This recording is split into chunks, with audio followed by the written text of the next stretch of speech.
prepares. Got it? Okay, live streamed. So YouTube. Okay. So it looks like we are live. Let me just see. I don't know whether I can see this on my channel. Anybody who is watching, this is the first time that I'm going live. So, okay. I don't see it, but it looks like. So it looks like we are live. I don't see it on my channel directly, but okay. And more.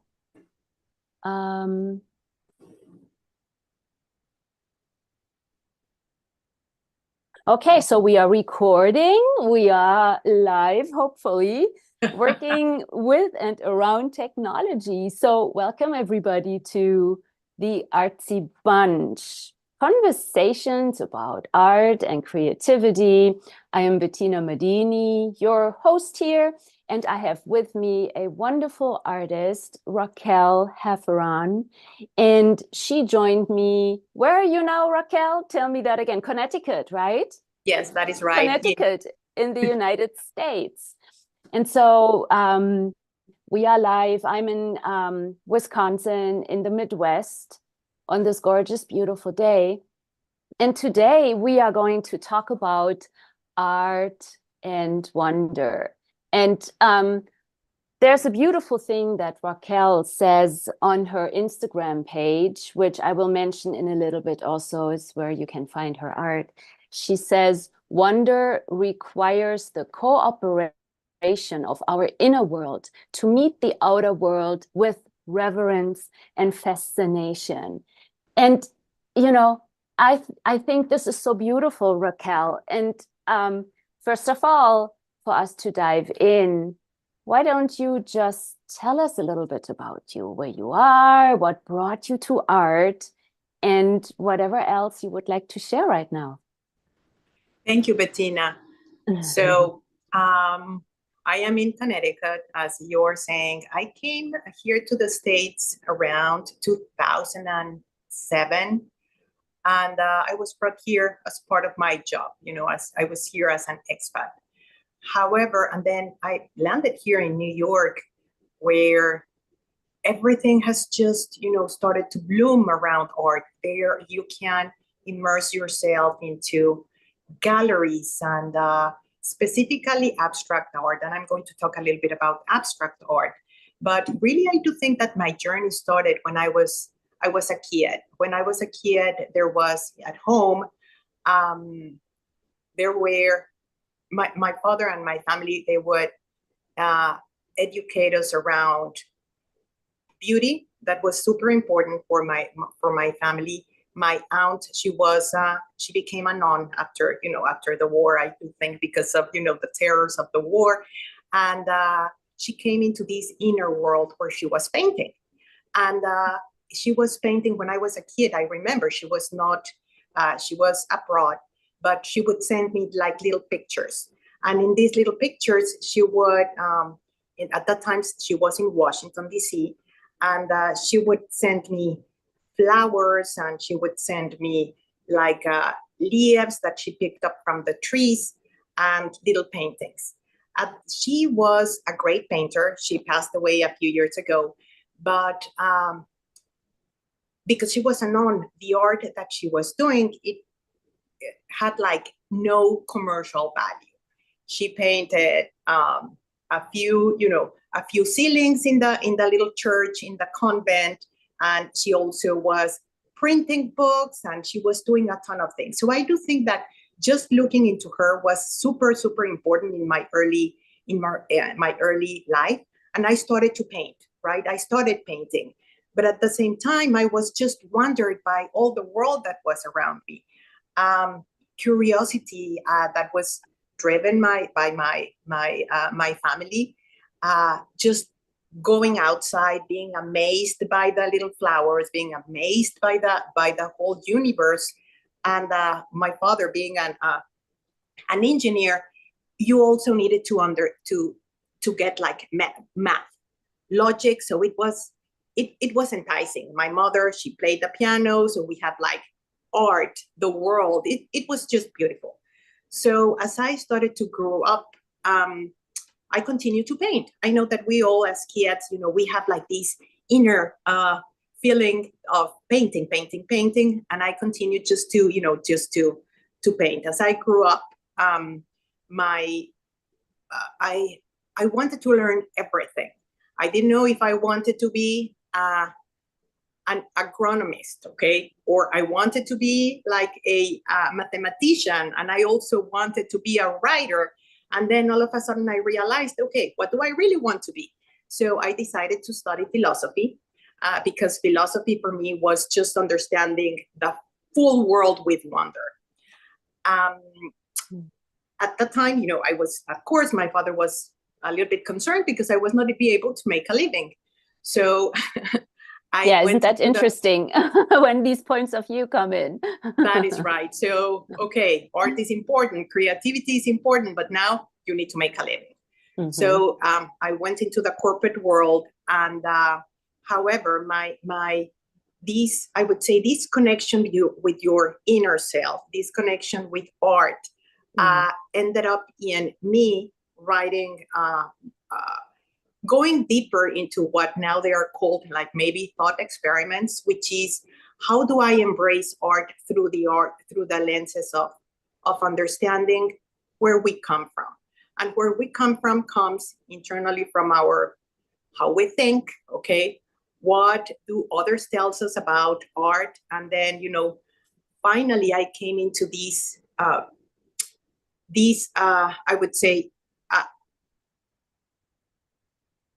this journey of, okay, I need to make a living on one side. Yes, I work for a corporate world. I love everything that I do on the corporate side, but on the personal side, I need to connect myself with art. And when I was in New York, after several years, I encountered, the New York Students Arts League. I went there and I found that Ronnie Slansfield's studio, he was the most open-minded that I could immerse myself into abstract art. And since then I've been, to maybe 2010, with Ronnie, and here I am. Wow. Wow, that's amazing. What a journey. I always love hearing about artists' journeys because it is not a one-way road. It is not that you start at A and very logically it takes you to B and then boom, you are just there, you are artist. It is a journey. It's almost like we are weaving our own tapestry, like this magical fiber where we encounter some yes, we encounter a lot of no. In this reality, we encounter a lot of this impossibility. And I'm really happy to hear that you grew up in a family that was sort of open, and you had your aunt who was exposing you to art. It's really important to have that nurturing element somewhere. So for me, I also grew up in a family in Berlin, in Germany, where they were very afraid of me being this creative thing that would I was very timid when I was a kid. So I didn't open my mouth. It's when you read my the year-end evaluations in school, it was always like, oh, we wish Bettina would participate more in class and say something. I was just like, oh, just everybody leave me alone. I was sort of becoming invisible, right? Which all changed later. And it was actually my grandmother who sort of fueled that inner bubbly being. So, and then also I was being stirred into the corporate world by my family, by my parents, who were really very concerned. They also had the point of view that you cannot make a living as an artist and it's going to be a hardship. It's going to be like the starving artist. And I was buying into it, sadly. And sort of believed it, but then my creative being was really pounding on my door. Like, so I was in the corporate world, traveling all over Europe. I was in banking and finance, and I started getting very sick. My body showed me a lot of fire energy burning, and like the dreams were getting more intense in the night. And I was like, I was burning down, you know. And then I found the art school in Luxembourg, where I was living then, and found the Conservatory of Music. And it's like my whole world opened, and I found this nurturing element, which I would also say for the viewers, you know, find this nurturing element for you, even if you don't choose to jump fully into being artists. There are ways that you can be creative. And you hear here from Raquel, it's like she loves her corporate job. I was not really very fond of what I was doing, right? I knew I had to jump, but this is just my journey. There are you have your magic carpet, you have your life. Life is this amazing thing that we create. It's like you are writing your book. So turn a page and think about what could you add to your life. And you could also find an art school. Like we both do online classes at the Art Students League in New York City, which is fabulous. You can join from all over the world and be with artists and have fabulous instructors. So this is like, keep asking, what do I need? What do I require? And so, Raquel, I would love to tap into, you were mentioning beauty, right? How this was sort of an important value in your family. Did I hear this correctly? Yeah, yes, absolutely. It was, I do think that we become to be, you just said something important, right? You have all these nurturing, the world, the way we view colors, what entices you, what comes through your personal DNA. What do you have in your mind and in your brain? What I do think that my family gave me was the sense of curiosity. Okay, curiosity. What do I want to be? Writing this book, exactly what you are saying, because it was, although, yeah, art was important. Art was important in my family. And my father was freaking out when I told him that I was going to be studying philosophy, which was, of course, philosophers are crazy people. They are in the clouds, They are in the not clouds. real. They are leftists. They are, yeah. A couple of anecdotes. When I was about 12 years old, I found out that I look around me. Every single girl, they had their hair long, and I was like, really? Do I need to be, in order to be someone, I need to have my hair long? So I took it, I cut it. It was drama, right? So it has been like a journey of becoming myself as a woman as well. And I do think that making sure that you are within your inner self of creativity, that just keeps you being truthful to who you are.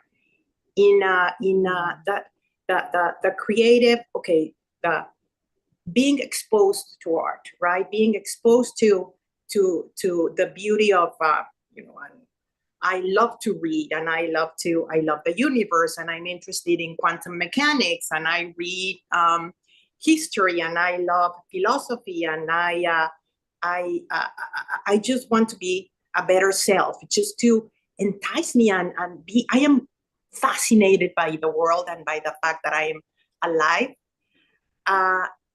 But I had a moment of truth. When I was in 2000, 2006, 2007, I had cut my hair, and I was working in I was working finance as well on a major airline, being quite successful, and I was visiting the Tate Museum, and I was working in London. I was visiting the Tate, I went to see one of my favorite artists, which is Turner. And I was there and I encountered this man who was as well watching the paintings. And we started a dialogue about beauty and light and everything. And I was like, okay, I am working. Okay, I have this, I am successful in my work. But what I am realizing, it's because I have been like, at that time I was not painting. I was more like more focused in my, what do people tell me, how successful I am in my work. And then I had like this aha moment. Okay, come on. You have to be your true self. So everything that I was doing with my previous husband, family, kids, everything, I just say, this is it. I want to be my true self. And I do think that I need to follow what Raquel really is. And I decided to leave my, my personal life behind against all the odds. And I then started to read more too. I ultimately, we married several years later, Javier and myself.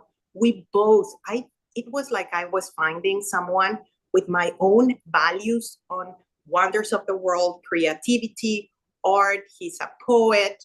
So we fit each other. But it was like this moment, like, okay, I have to become my true self.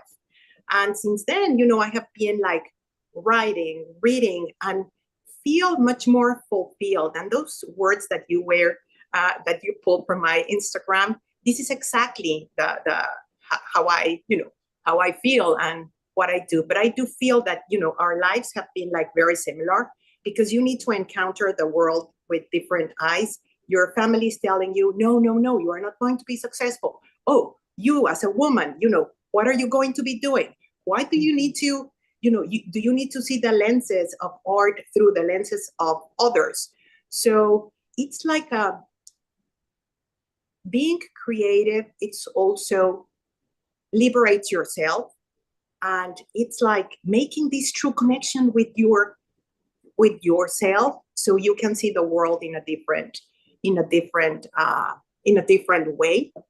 But also arts create this dialogue with others, right? Because you are the artist, you are making some type of art. And I moved actually from the painting realistic art to the abstract, because I do think that through abstract, you have an inner connection with other, and that's a very different dialogue that you have with others if I was doing more realistic work. Yeah, that's so beautiful, Raquel. And this whole journey, like, how do you even uncover your true being? Like, what is this even? It's like it sounds so easy, yet what if this discovery also includes very uncomfortable moments, right? It's like it might sound as if, oh yeah, I discover myself, but if you dig deep, and I have done a lot of shamanic work in my life and like meditation, and I have encountered a million times parts of me or areas in me that were freaking me out, that felt very scary. And then knowing and learning that these might actually be the parts that are the adventurous parts of us, that are those parts that are totally unconfined. And somebody might have had points of view about it in the past, where, oh, don't touch this, oh no, this is ugly, oh no, don't paint with black, or oh no, you cannot do this, and I had points of view coming at me even from art schools, where somebody literally told me that I cannot paint a face blue. And I'm like, why not? Because faces Absolutely. are not blue. And then I'm like, well, have you looked at the expressionist painters? But see, these are, and this is just a small example, but there are millions of those that are slithering into our world from messages, or it might be peers, like classmates or whatever, or in kindergarten. It's like it starts really early that we are being conditioned with judgments and points of view, and then to cut clear of that. And there is an element of, and I heard you say that you committed to yourself. There was a point in your life where you said, I am going to be me, and I'm just pursuing this no matter what. And so for my example, I said, okay, I'm committing to this. I'm giving the artist full space. I sold all my belongings in Europe. I emptied the house, and 2 cars were sold and everything. And I kept some things in a crate that came with me, and then were for a long time in storage when I was living in New York City. And that journey was, I made a commitment. And this does not mean that, oh, from now on, everything is going to be fine and the sky is Absolutely. rosy.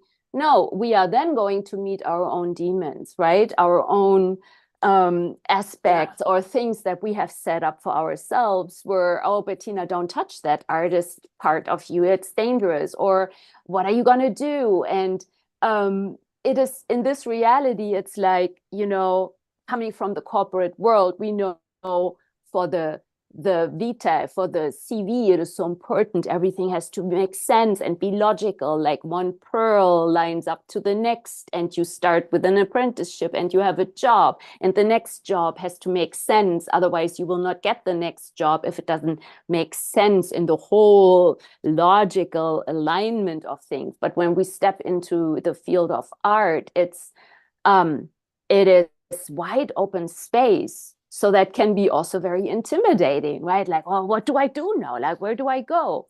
And to go on that journey, to me, what I like to use is this example of going on a big river in a boat, right? Imagine the Amazon, and it's like you don't know what's around the corner, yet you do know that you have you with you, and you can, and it's good to learn how to trust our own instinct, and that following and even committing to ourselves. When you made that choice, you didn't know what was going to come, right?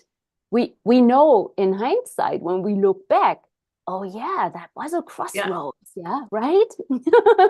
No, absolutely. So I think you have heard me say this, right? When people tell, and the same might happen to you, right? It's a hobby. I just freak out.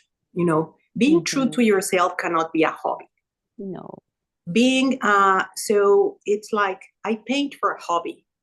Okay. For me, that's a misconception. Maybe they are like in a journey of understanding what their really being is, but I don't think art is a hobby, right? Being creative cannot be a hobby. It has to be really part of your inner you. And maybe we have different ways, right, of being creative. This dialogue and this dialogue that we need to have with ourselves about creativity. And maybe the creativity comes in multiple ways. It can be in the kitchen. I am so bad for cooking. But it comes into, dancing, music, or just, I think it's part of our human nature.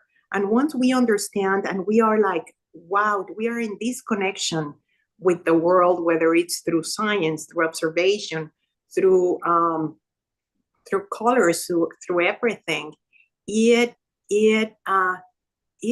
being part of being a human being. It's not just a portion of being a human being. Mm-hmm. Yeah, and to say it's a hobby, it's almost like this reality is trying to discount this important part of our being that is this creative being and that pours out it might pour out in your corporate job. It's also creativity, right? And it might pour onto a canvas.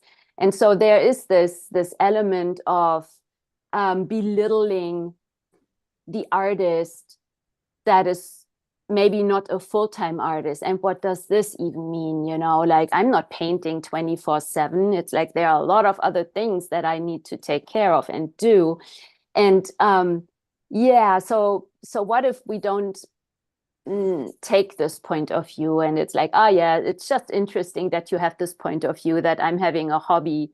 For me, it is nurturing me, it is filling me with joy. So what I'm curious about, Raquel, is how is your corporate job contributing to your art, and how is your art contributing to your corporate job? Because they are never separate. No, absolutely. No, you know, that's a good question. I will tell you an anecdote. When I was quite successful since the very beginning in my corporate job, because I love math. I think if I had wanted to be a mathematician, I would have been quite successful there as well. But I remember my CEO telling me, you know, you are very smart, but you are not creative. And that freaked me out. And I was like, and it's also not true, you know. It's and a that lie. is not true. Absolutely. That is also not true. But then I started to realize that when I was painting, I was doing everything with, I love symmetry, right? I love symmetry. I love, you know, even the symmetry in the world. When you see, why do, you know, and maybe I was reading too much, right? How does the gravity of the, you know, of the world, you know, influences the trees, of the growing of the trees and everything. So I was like, at this point, I need to be much more creative. So when I am, I decided, because I realized that people were perceiving me as not creative in work. Again, remember the German side versus, you know, the non-German side. So it's and for me it's like, okay, I have like the two Latin, Spanish, German on the other side. So everything was like, okay, you know, what does that mean for me? And I don't want to put them or to separate them apart. But I was being perceived as being rigid, very rigid, exact. And I wanted to go to the other side. So once I realized that, I started to be much more flexible, for example, in my decisions, looking into different points of view, understanding that that there are multiple ways of seeing things. And even the way, you know, when you are in art and when you are creative, where is the art? It's in the art of the eye of the beholder. So you create like these dialogues in a very, you are like talking about what I create. It might not be what you are saying. And I do think that the corporate world, you know, somehow works like that, because when you are trying to get to create something, to create a project, to provide information to your leader, right? You need to understand what they are going to what they are perceiving from this dialogue. So it has helped me that way. But when I am doing like maybe presentations, we use these PowerPoints, right? And of course, mine, I would love to put color and organizing, and everything has to look beautiful, because for me, beautiful is, you know, it's important, the format as well as the content. But I also take a lot of, you know, effort in the format. And if something does not look nice, it's like, no, to the eye of the beholder, it does not look beautiful. Please, you know, change that. but that as well, when I am painting, you know, my corporate world, the corporate world as well, tells me that there is someone else, you know, out there.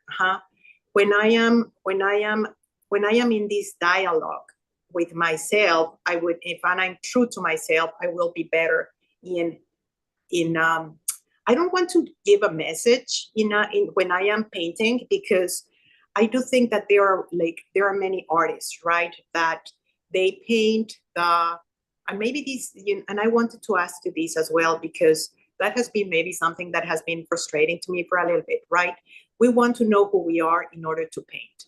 Many artists, they have been painting, if they are like, if the culture, they paint their surroundings, they paint the traditions that they have. So the reflection of their surroundings.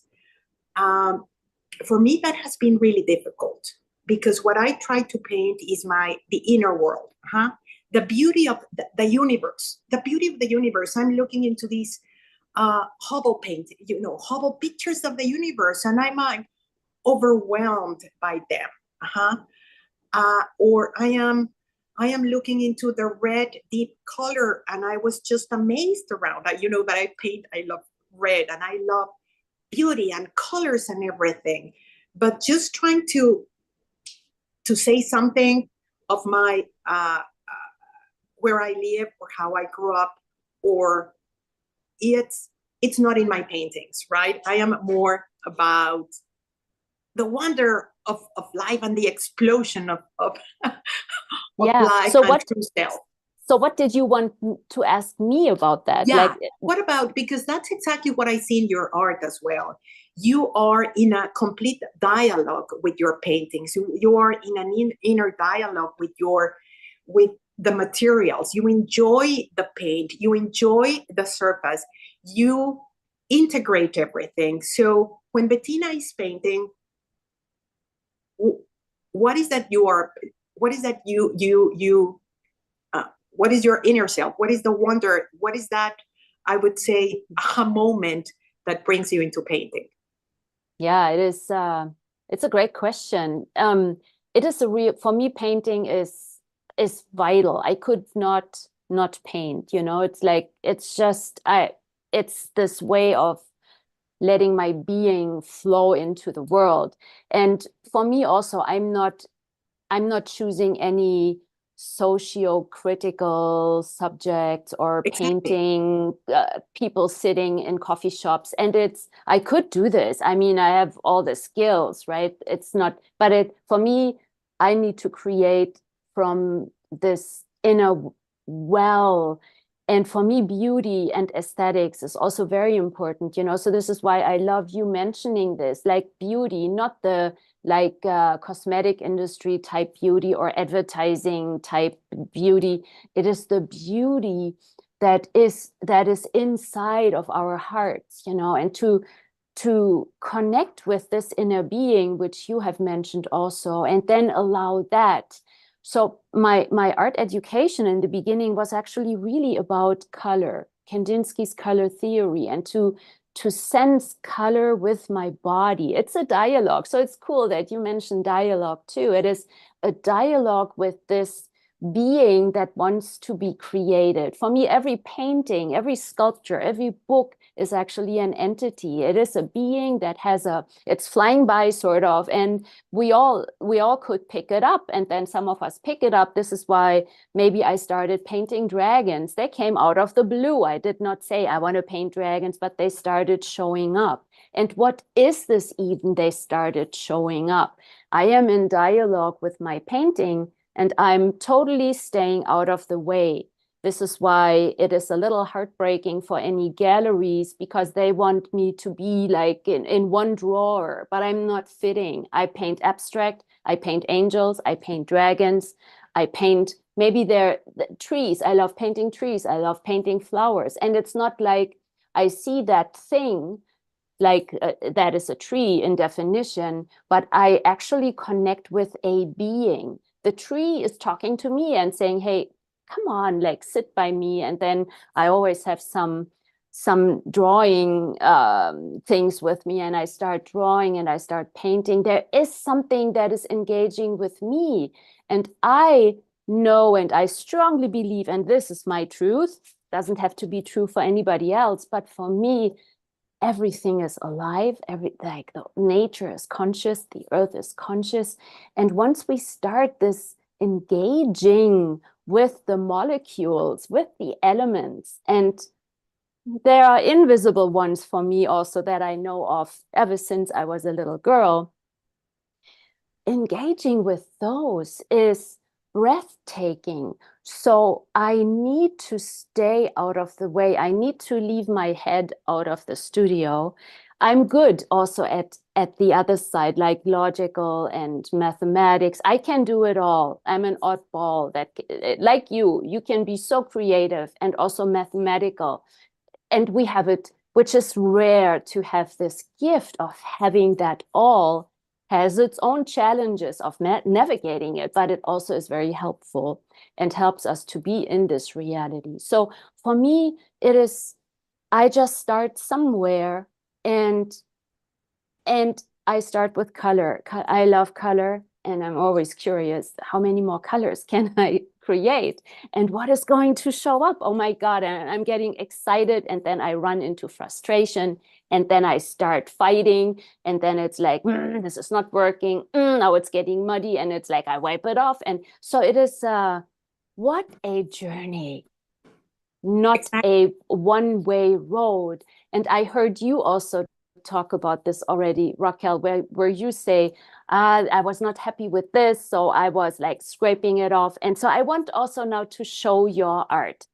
So I see this painting behind you, and I love it so much. I love the colors and all the layers. You are layering your paintings a lot. So tell us a little bit about it. And when you were talking, actually, what came to me is fractal geometry. Is this ever anything that, Yes. right?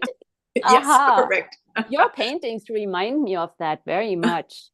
So show us your beautiful painting. Can you bring it closer? Yeah, sure. Let me try to put it. Yeah. Okay. And I have, and I think that, this is somehow how my brain works a little bit. Uh-huh. I see my paintings there are so many things and so much beauty out there that we need to grasp. And I like to create, my art is not commercial, right? What do you mean by that? What do you mean by that? If someone calls me and asks me, okay, I need you to put a painting because I want to do it in this wall, I cannot do it. Mm-hmm. I don't think I will be able. Or if someone says, I want a painting that has just color yellow and orange, that would limit me in terms of what I can to do. Maybe I have not done it before. But when I am painting, I go there with, sometimes, yes, I do a few sketches and I can show them, what I am doing currently. But other than that, it's just the immersion of myself with the medium, the immersion of myself. And I like to see how color, it's even experimenting with colors. If I put one layer and then I put the other one, what happens with the water? So it's just an immersion of yourself in these, maybe it's a type of an ecstasy. Yeah, and I hear also the curiosity again, that you mentioned earlier. Like, I wonder, like the curiosity of playing with the elements and having the water there and then scraping parts off. There's a curiosity, right? Yeah, exactly. And if it comes like too crowded, because I like to do, very, very complex. I think they are complex, simplicity is not in maybe that's the way I am trained and my brain is wired. But I see so much beauty that for me, making just like a little thing does not make sense. I have to work it and rework it and then pull, because you are pulling as well, things from your own painting. And then when it comes to to this beauty, and I see that exactly the same in yours. When I'm always like amazed to see the way that you use the colors, the beauty of their, how they are merging together. Again, the beauty of light, right? how does light, I can stare at the snow for hours to see, what is a reflection, or how the light coming into the trees, and how the shadows are just, this is beautiful. This is beautiful. And I, I, I liked, I like that. I wanted to ask you something, actually. There is this, I love horses, and I wish I could paint horses. You have those beautiful horses. How do you do that? And tell me about the horses. Yeah, it's really so interesting how we have so similar things, I love your way of painting trees, and I love painting trees. And there is just the way you do things, and then you play with all these details, and then you scrape and you. So how do I do the horses? Like, horses are really important to me. And it's not that I'm a equine painter or whatever. I don't define myself. And I had to actually learn that, not to go into one direction. I used to define myself as an abstract painter.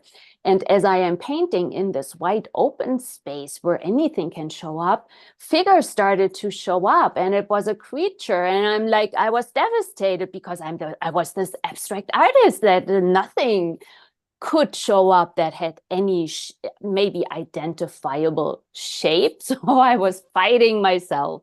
I was fighting the painting until I learned to yield, and then also learning more about drawing and like doing nudes. In New York City, I was painting nudes and learning about anatomy and body, and I found out I'm really good at it.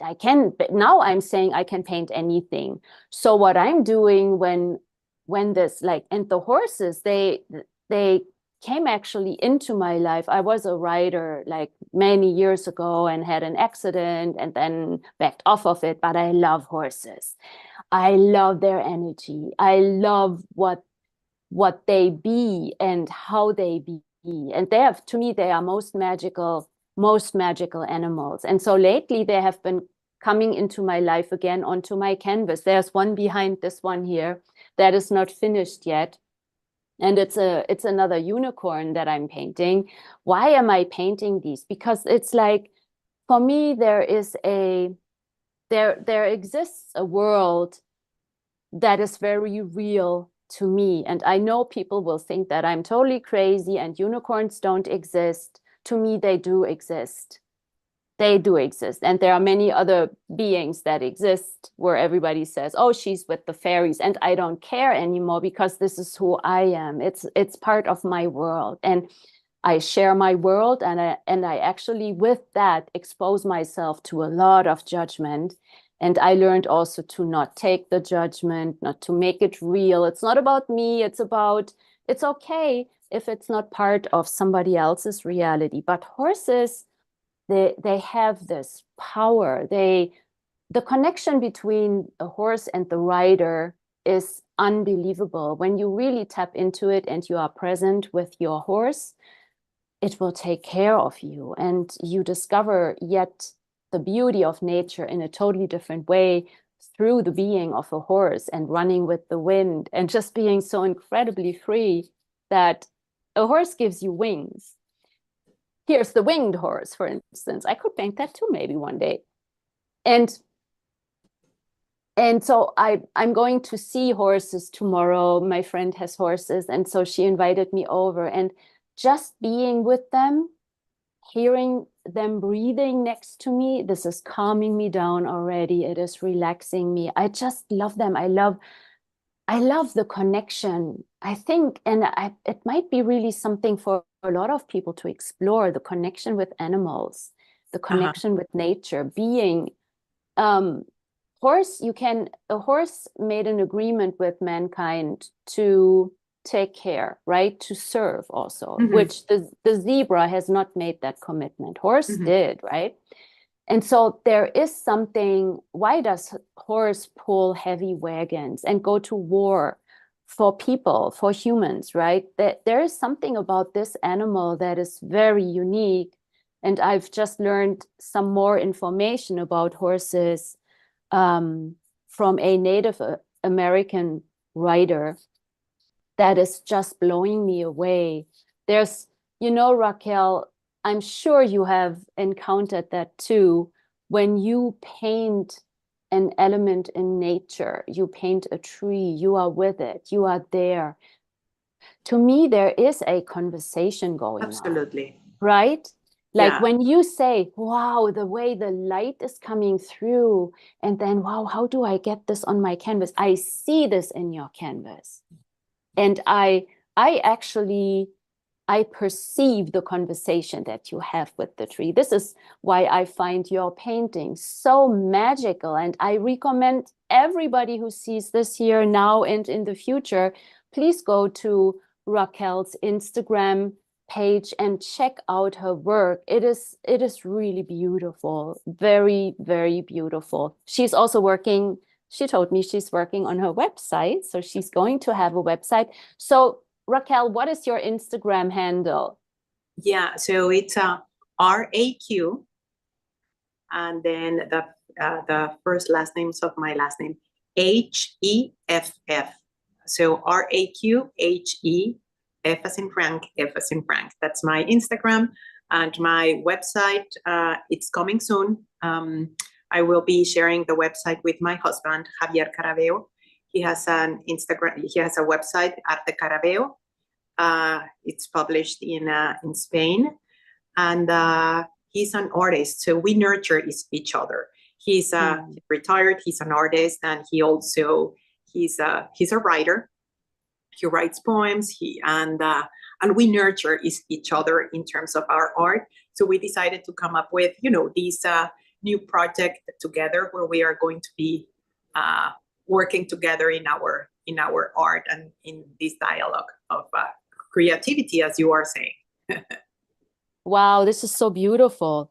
So everybody can go follow you on Instagram and see your paintings there. They can also purchase your paintings there. It's available for purchase, right? Yes, correct. Absolutely. Absolutely. Yes. Mm-hmm. Beautiful. Mm-hmm. And so show us, do you have some more paintings that you can show us?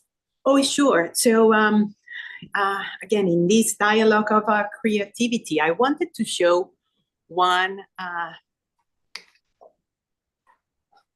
and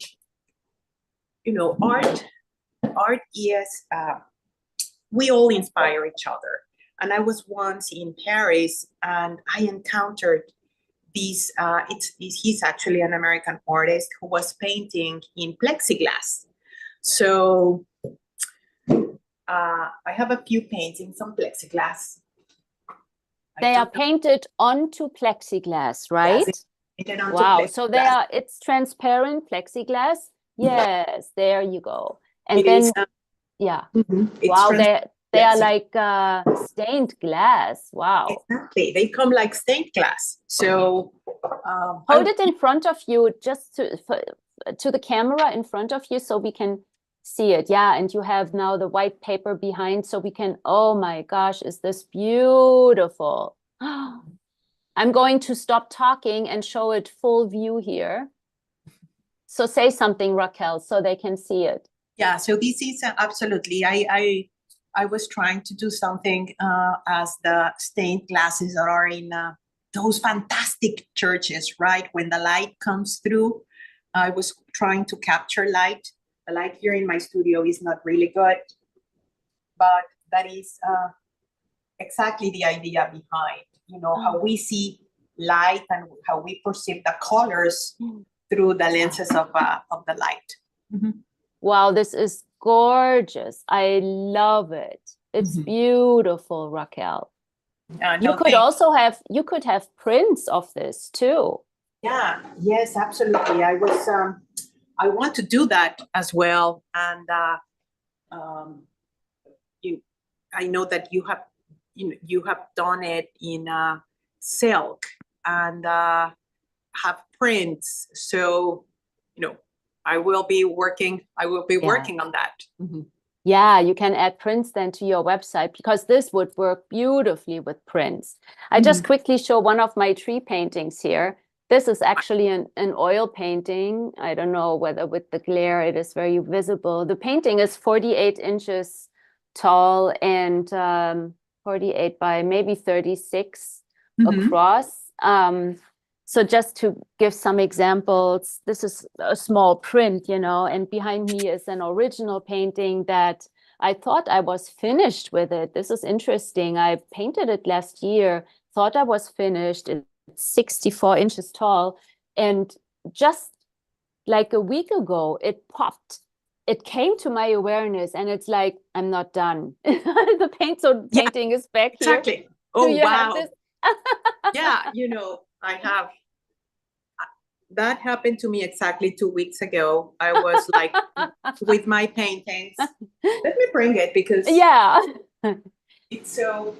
And I hold up one of my dragons here as you are gone. So this is, okay. And I wait for you. Oh, Raquel.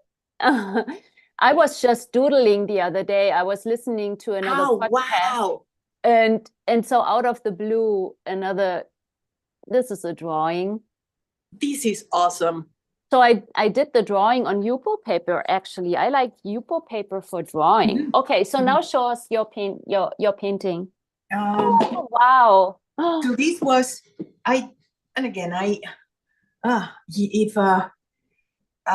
did this one and then I just did another layer on top of this because I think I painted this one 2022, July 2022.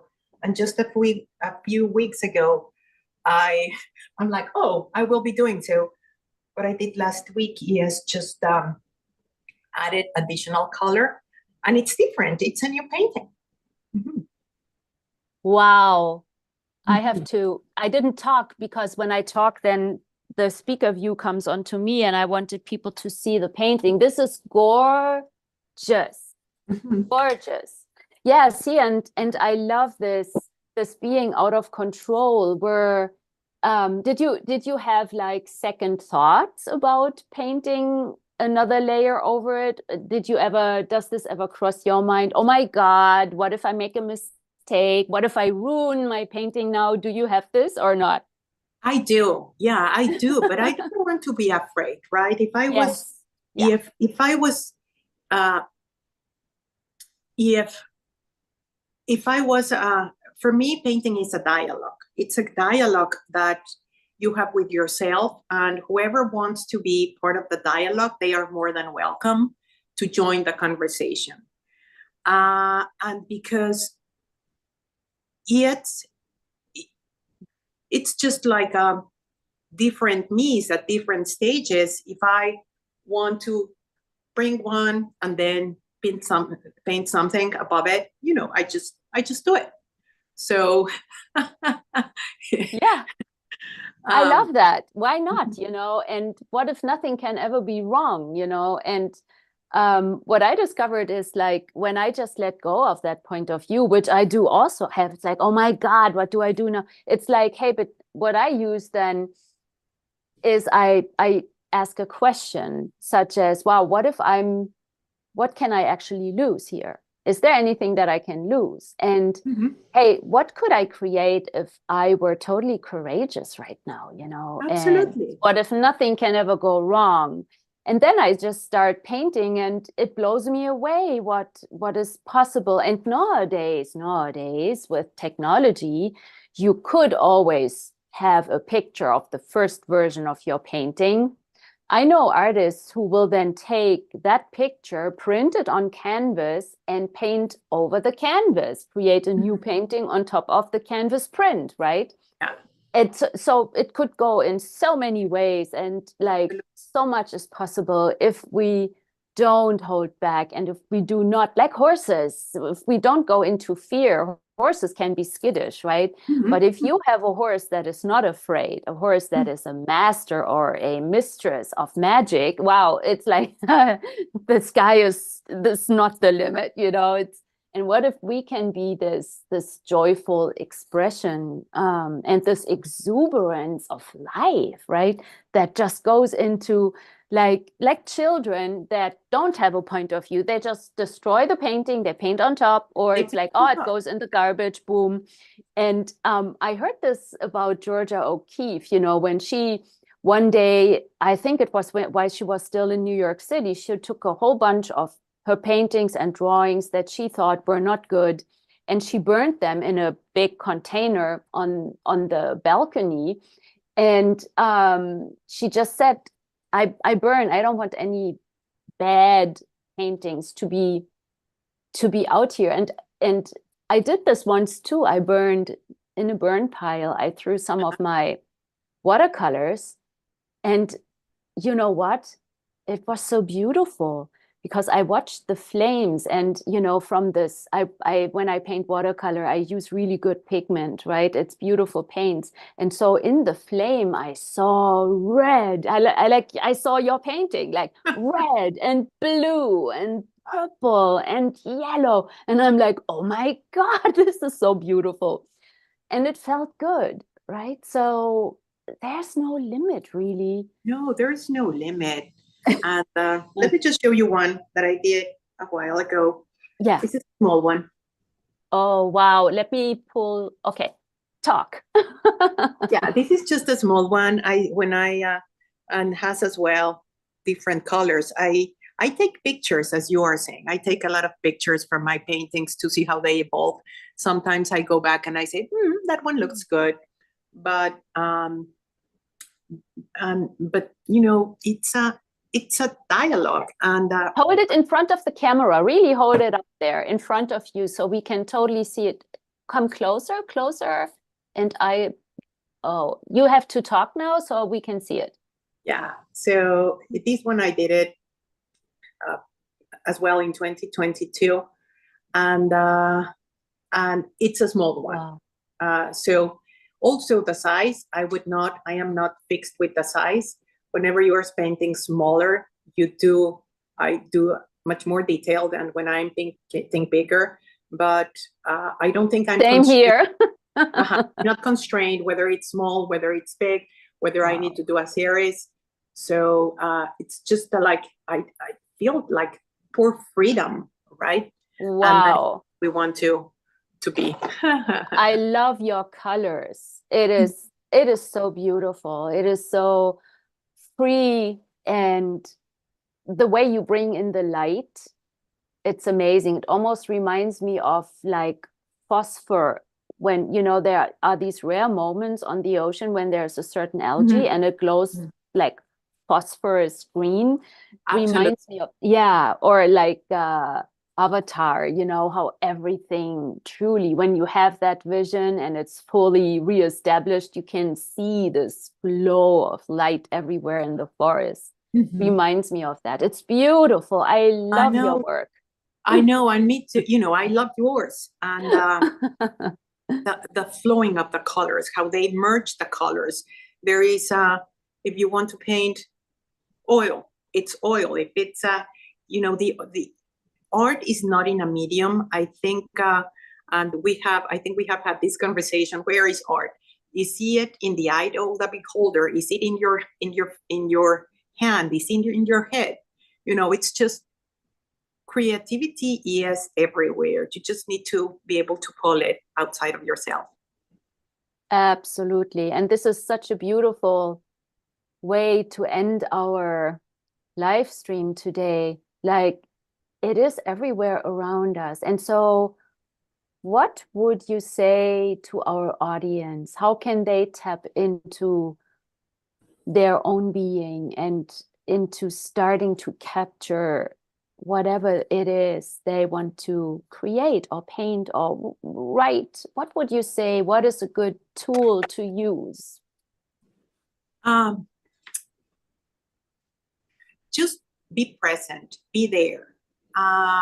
We have so many distractions. We have so many distractions with technology, news, politics, everything. Just be there, be present, and be out there. So it's like I call it the arousal of the being, which means look beyond, the morning light, or look into a very little, a little frog or a little stone. Look how the sun reflects, and what do you see? And, just start this small dialogue, and little by little, it will become more natural. And it's part of our human being creative. I do think that's one of the what makes us, at least makes me happy. And also, we are in this world for such a little time, right? So let's just start there. And this is going to be, when you are true to yourself, you are going, I trust that we are all going to be good human beings. Beautiful. That's gorgeous. Yes, absolutely. Just start somewhere. Start. It's like you go on a ride with your horse.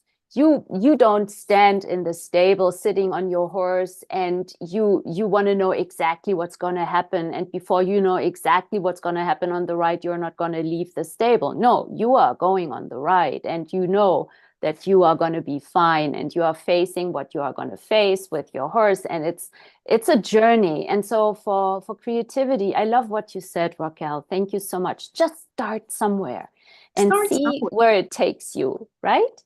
Absolutely. Just, the sky. You are wearing, it's a bad day. Just put your head up. What do you see? What do the clouds say? And then start somewhere. And yeah. Beautiful. Raquel, thank you so much for being here today with me. It was a true honor and such a delight to have this conversation and learn more about you. And so all the viewers, go to Raquel's Instagram page, Raqueff. I always say Raquheff. Find her there. You find me, Bettina Madini. I'm also on Instagram. I'm on Facebook. I have my website, bettinamadini.art, as one of them. And really explore. It is no one-way road. It is your road. It is your life. It is your horse that you are riding. So stay curious and enjoy the ride. Have fun and have a wonderful weekend. Bye. Thank you.